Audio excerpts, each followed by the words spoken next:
Folks, today we are honored to have one of the greatest reality competition series players of all time, having appeared in 4 seasons of Survivor, The Traitors, and now Deal or No Deal Island. Her new book, Nice Girls Don't Win, How I Burned It All Down to Claim My Power, comes out in July. We wanted her to win Deal or No Deal Island, but the banker, unfortunately, is not having it. We have the one and only, the Black Widow, Parvati Shallow. Welcome to the show. Wow, Ryan, what an intro. Thank you. I've been following you for close to 20 years. My God, I mean, I can't cram this all into 15 minutes, but I just want to say what an honor truly it is to talk to you. I've spent so many nights just admiring your gameplay, and I was just thinking, how did this all affect Deal or No Deal Island of you coming in as a legend that people will gun for? How did this affect your gameplay? Well, we saw that happen with Rob on Yeah. season one of Deal or No Deal. So I was prepared for that. I was prepared for people to want to take me out immediately, but I had a very different experience. People were coming up to me individually and telling me they knew who I was. So it was easy for me to kind of keep them all in their own little silo. I'm like, oh, we're in this exclusive club. It's me and you all the way to the end. But then Will came and blew it all up. But it was actually fine because the way I approached Deal or No Deal was with this full radical acceptance. It felt like a spiritual game for me where I was like, hands off the wheel. I'm going to be present with whatever the universe provides. However, people want to play with me, I'm going to play with them the way that they want to play with me. And so I was just mirroring everyone. And it felt so cosmically aligned for Yeah. everything. All the work that I'd done in my life led me to that moment to play that game. I got so lucky. My alliances I supported mean, me. David from, I mean, David. you created the family with David and Dixon, who cracks me up. And, it's so funny to watch a new person play these types of games. And I wonder for you now, having so much experience in this, is it like, oh, this is cute? They're learning how to play competition reality series. Yes, it's adorable because I did it, like you said, 20 years ago. And I'm like, oh my, I love watching people learn, make mistakes, get up and try a different strategy. That's so fun for me. I'm a life coach. I love to support people to become their best selves. So I'm like, I'll take Dixon under my wing, even though I didn't really trust him. I knew he would come after me at some point, but I thought it was cute. No, it was actually, can I say, motherly in a sense, which is so interesting. You speak about this like evolution and that you come there and just kind of cosmic and letting things happen.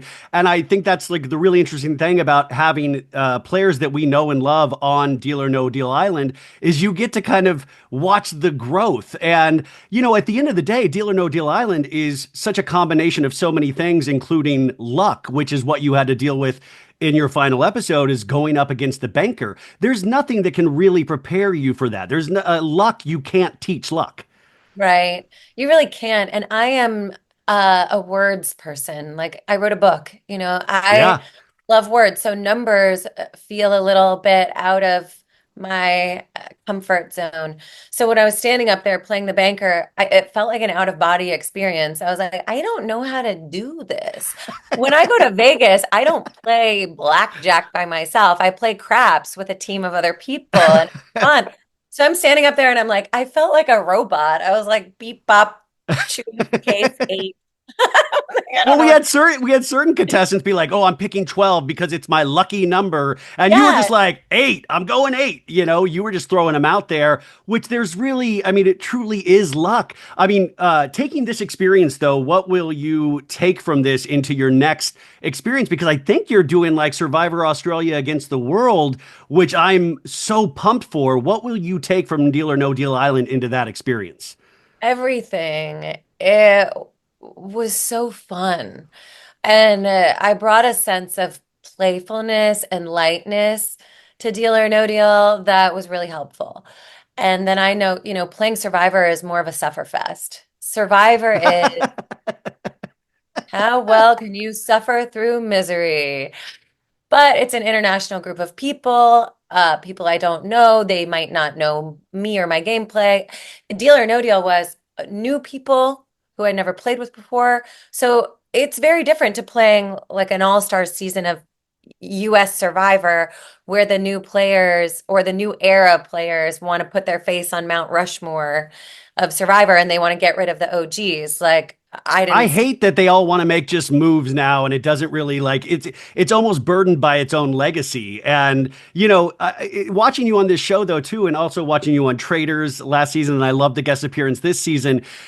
You seem like you are in such, and maybe I'm reading this wrong, such a good place in your actual life. And I always wonder, does that help or hurt being on a competition reality series? Because if Survivor's a game of suffering and you're in a really great place in your life, does that help or hurt? Because listen, I'm going to go back to my great life. I write about this in my book because I was always in a very different place in my life in the different games that I played. And when I played Heroes versus Villains, there was a lot of really intense stuff going on in my personal life, but I can check it at the door. And when I go and play these games, like I don't actually have a real life. I am in that game and that is my real life. And I think that's why I do as well as I do because none of my real life really infiltrates that arena. It feels like a very closed container. So it doesn't really matter to me. Yeah, I mean, watching you on Deal or No Deal Island, it really did seem like you were open to everybody there. You didn't have any kind of celebrity airs because I think the other thing is you would come in going, listen, I'm above all of these people. Not that that's how you are, but you might have this tendency because you're like, I almost created the genre in a sense. And you didn't get that sense. You were like so open and so nice, and it seemed like you were having a great time. Yeah, this is what I'm put on this planet to do is be in these kind of bubbles and work with different people. It's so fun for me to overcome challenges and to test myself and to see what I'm made of and to also navigate these relationships with different people. And I've been so lucky to have the opportunity to play more than one of these big adventure of a lifetime game shows. And now I'm moving into an arena of executive producing and hosting and creating content. Isn't that And insane? I yeah, mean, so I'm like, but this is, I I feel so want you lucky. to be doing this because you truly, it seems like you have a true love for it. And I was just wondering too, and like, are you shocked at like when Survivor was around, it was like the only game out there. And now we have this evolution of these types of series from the Traitors killing it to Deal or No Deal Island. And you've got to see all of this. Would you have predicted this 19 years ago on your first Survivor? No, my first time I played Survivor, I hadn't even watched the show. I was like recruited from being a boxer and a waitress. And then I went out there and I was like, oh, it's the adventure of a lifetime. Like, what a cool opportunity. One and done. And then when they called me to go back the following year, I was like, what? It blew my head spun around in circles. I was like, no, that doesn't happen to people. But yeah, it's meant to be for Yeah, me. it really is. I mean, talking about the universe working in mysterious ways, I think we're seeing it at play with you. You were a journalism major, I believe, and you minored in French and Italian. And I was wondering, does any of that come into play? Any of your degrees or focuses come into play in these series? Yes, I studied journalism and I wanted to go into broadcast journalism. So I wanted to do like television in some capacity, but I also took a lot of psychology classes because I couldn't decide. Do I major in journalism or psychology? It's like I want to have all the experiences that life has to offer. So I have a really hard time choosing and saying no to things that light Yeah. me up. So I studied a lot of psychology and then I studied a lot of journalism, and it just helped form the way that I think. I can think objectively and big picture, which you know how to do, like you're a journalist as well. So you can see a bigger picture while you're moving through an interview with someone, but you're talking to someone, so you need to be one-on-one, really Yeah. connecting with them. So it's both of those things are required. Like you need to be able to understand the person that you're connecting with, be super connected with them, but also be kind of zoomed Yeah. out and tell the story of what's happening here. Well, yeah, it's so hard. I always try to explain that is that I have like a limited amount of time to make some sort of connection with you who I already know and adore, like, and it is so brief this moment. And you're like, oh my gosh, it is really a wild experience. And I can't imagine you're on Deal or No Deal Island trying to form these relationships really quickly and you do it really adeptly. I only have a couple more minutes. So I wanted to ask, in terms of next season of Deal or No Deal Island, I keep trying to tell people about this show and that it's really a solid show. I want it to be longer, but I also like, what is your elevator pitch for Deal or No Deal Island when you're like, this is why you should watch this show? It's so fun. It's a show that's not like, it's not dark. You can watch it with your family. It's a kid-friendly, family-friendly show. Watch it with your kids. My daughter's so lit up by the challenges. I think that's what initially drew kids and families to watching Survivor is the challenges. It's on a beautiful island, just like Survivor. These cool challenges. People don't have to lie, manipulate, backstab. You don't really have to do that in this game. Yeah. So it's a little bit lighter and more playful. And at the end of this season specifically, the end will blow your mind. You will not be able to anticipate or believe what you are seeing. It is a transcendent experience that will make you believe in God. I feel like this is like the island of Lost on that TV show. Like it's something I love insane. that show. Yeah, I did too. Like, but I mean, like I'm really because I read you said that somewhere, and I was like, what happens on the finale? And we now find out that it's between we don't know if it's David or Letty that's going to face the banker. So it's so exciting. Finally, who would you cast in season 3 of Deal or No Deal Island in terms of your world? Oh, in terms of my Survivor world, I would put Ethan Zahn on the island from Survivor Africa. He's so funny and so non-threatening. Like he's one survivor, but he's so charming and adorable.